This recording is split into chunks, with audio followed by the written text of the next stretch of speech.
Hello, my little star. Today it's going to be simple, hopefully, and we are going to read a fanfic on AO3 called Love Deepens, Life Shortens by NatalieGreen.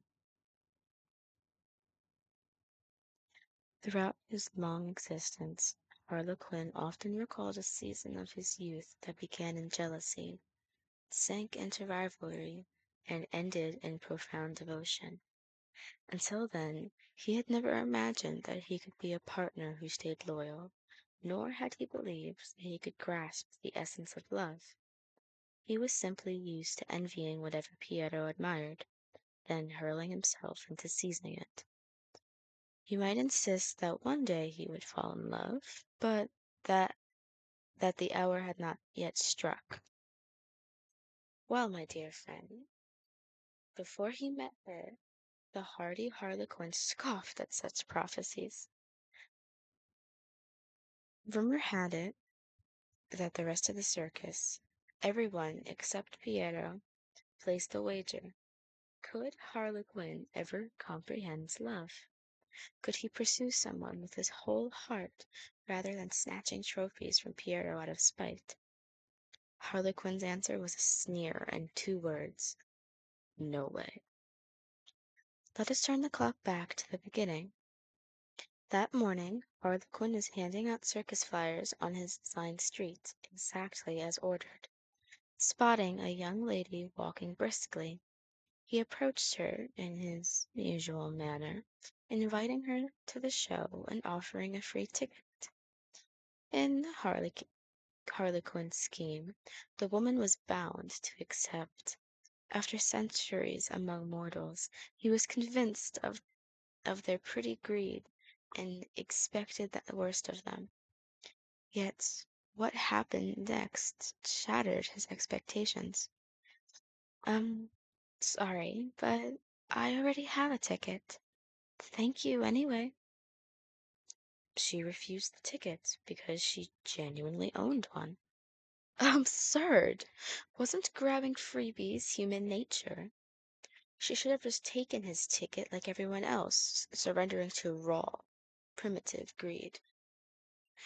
Curiosity stirred, and Harlequin resolved to learn what ticket this woman carried.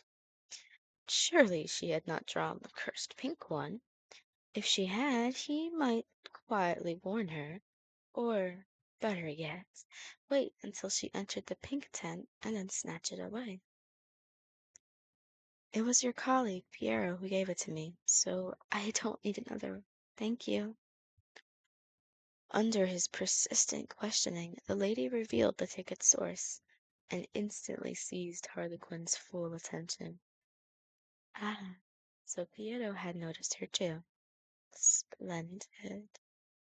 Excitement flared in him, edged with jealousy. Why should this graceful stranger meet Piero first? The tiresome mime always stumbled upon delicate beauties ahead of him, and the thought enraged Harlequin. But this was another fine chance to snatch something from under Piero's nose, and the lady herself was rather agreeable to Harlequin. Among all the humans he had ever encountered, scarcely any had shown him any kindness. None, in fact. In a world where almost everyone called him a monster, he had found someone who actually said "thank you" to him, twice no less, even when he had been rude and clung to her like a limpet. She had only frowned, and yet still answered his questions naturally. For the first time, Harlequin felt a desire to compete with Piero that was not born of pure, twisted jealousy. In part, it was simply because it was she. The red ticket Piero gave you? My dear lady, perhaps you'd care to exchange it for mine. I believe mine would suit you better. He produced a green ticket and tried to persuade her to trade. If he succeeded, he would have scored a point off Piero, and the thought of that fellow's black looks was delicious. Alas, the pleasant morning was shattered by Pierrot's sudden appearance. Harlequin glanced at their respective territories and realized Pierrot had been playing hooky. So much the better. The lady clearly meant far more to his estimate colleague than he had supposed. The game was growing interesting. Well, well, well, Piero. I'm sure you've cursed me up and down, inside and out.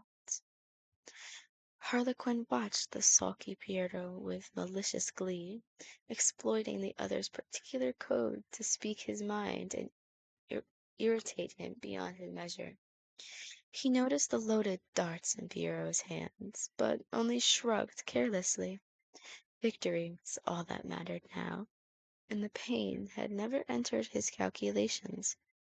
In his world, cunning, snatching, and teasing were everything. By the time Harlequin finished his altercation with Piero, the intriguing young lady had vanished. Neither of them had won that round. Harlequin tossed a few more barbed remarks and sauntered away, leaving a murderous Piero behind. He had no intentions of pursuing the woman himself. Piero would seek her out soon enough, and it was only necessary to follow Piero. Harlequin brightened again and began to hum as he resumed distributing his flyers. It was not until noon drew near that Harlequin, shadowed, as ever, by Piero, found her at the cafe where she worked, a small, privately owned place tucked between two shutter stops. Still turning the ticket over in his mind, Harlequin avoided the open quarrel with Piero.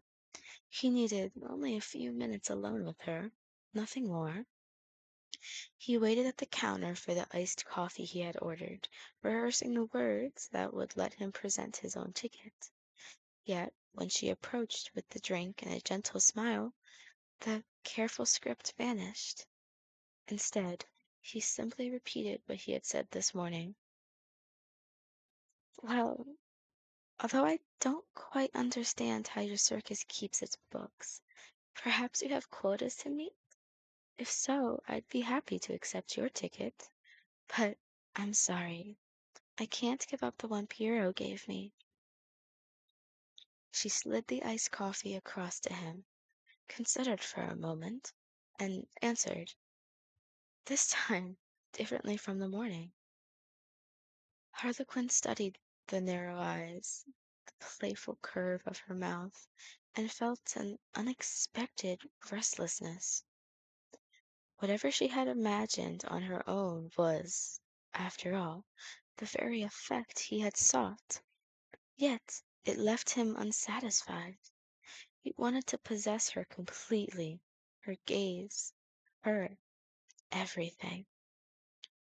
The word that rang in his head was take, not trade. It's not fair, he thought, jealousy of Piero flaring again. Even without knowing how his colleague spoke to her in private, his mind raced ahead, tormenting itself and feeding the cravings to win. That evening, Harlequin spotted her easily among the spectators. It was neither telepathy nor magic, only the single, gentle glance amid a sea of mocking, fearful, ironic stares. It came from her. He began to understand why Piero had been moved. If he, Harlequin, met someone kind enough to look past his monstrous mask, someone who treated him as if he were merely another man, he would fall too, without question. He still could not define love, but he knew one thing. This contest with Piero was no longer driven solely by jealousy. He acted because he wished to, and that wish was enough. When his turn came, Harlequin performed with the small props he had made, recounting fragments of the circus's history. Though he never broke concentration, He let his eyes drift towards her several times, anxious to read her face.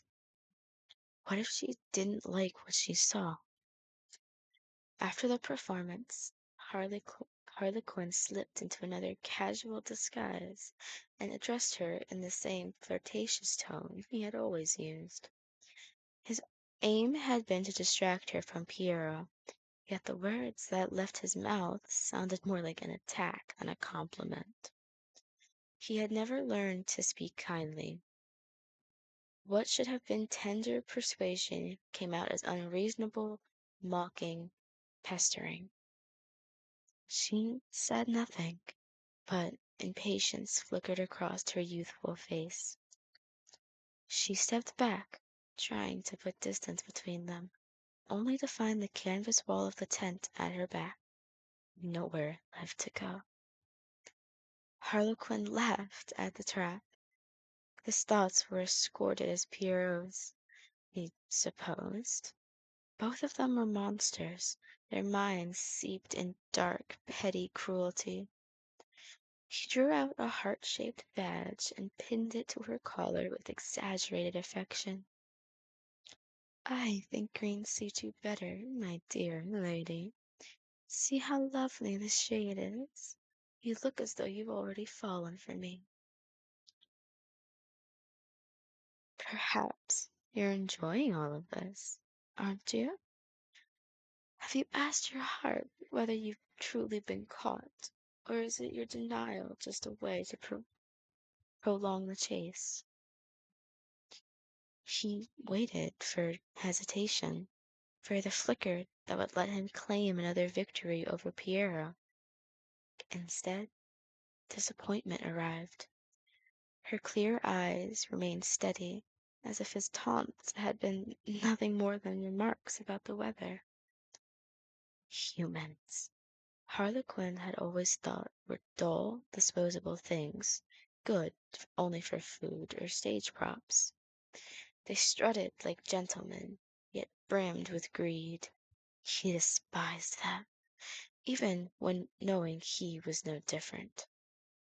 But the woman before him stepped outside the game he and Piero played and gave an answer he had not foreseen.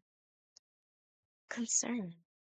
She lifted her chin and met his gaze without flinching. Her voice was cool and deliberate.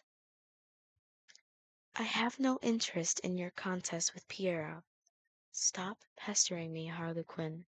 The sorts of love you describe, full of tests and tricks, only disgusts me.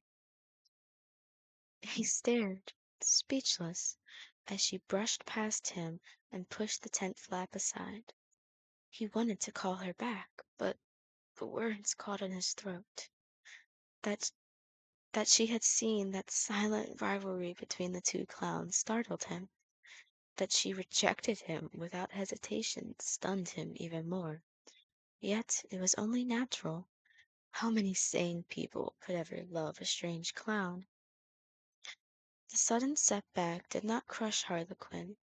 Instead, a smoldering sense of injustice and curiosity sprang up in the deepest part of his soul, thrusting outward in every direction like young bamboo shoots after a spring rain, until he could hardly keep still. What an intriguing woman! He would have her. Even if Piero lost interest later, he would pursue her until he could claim her completely. Harlequin still burned with jealousy over everything Piero possessed, yet that single, monotonous emotion no longer ruled him where she was concerned. He had to admit he was drawn to her for herself. Perhaps she, too, was an actor, able at a glance to decipher the meaning of his shabby tricks. Then they would either love each other madly, or, like actors who know one another too well, quarrel and part in anger. Harlequin turned the thought over and over. He dreaded being treated as either possibility. Despair seized him. He longed to win her heart, yet feared he would only make matters worse. Bungling affection was, after all, one of his strong points. So Harlequin began to study the ways mankind professes love, and tried them one after another. Perhaps some small gesture might alter her opinion of him. He wooed her with stubborn persistence, now with a bunch of flowers conjured from thin air, now with a chance encounter he had staged, now with a few carefully chosen words spoken under the pretext of discussing some trivial matter. He used every device he could imagine to declare his love, yet each time Pierrot interrupted with angry shouts, or the gesture fell flat, and her calm gaze told him plainly, "Harlequin, don't deceive yourself. You're only eager to outdo Pierrot. This isn't love." Oh, yes, my dear, I was eager to outdo Pierrot, but that was the past. No, that is too absolute. But what I mean is, in your presence, I do this only because I love you. He wanted to explain that he had changed, that he was no longer the man who had envied Pierrot and competed with him in everything. But just as in the old fable of the boy who cried wolf, no one believed him, least of all Pierrot. Pierrot stayed on guard, watching Harlequin's every move, afraid that, one day, while his back was turned, he might lose his home. Harlequin, for his part, cared nothing for Pierrot's suspicions. They were of no consequence. He only cared for the opinion of the lady who filled his thoughts. But, alas, she seemed to share Pierrot's doubt. Harlequin never won her heart before the circus moved on to the next city, nor, fortunately, did Pierrot. In that sense they were even, but the thought gave Harlequin no comfort.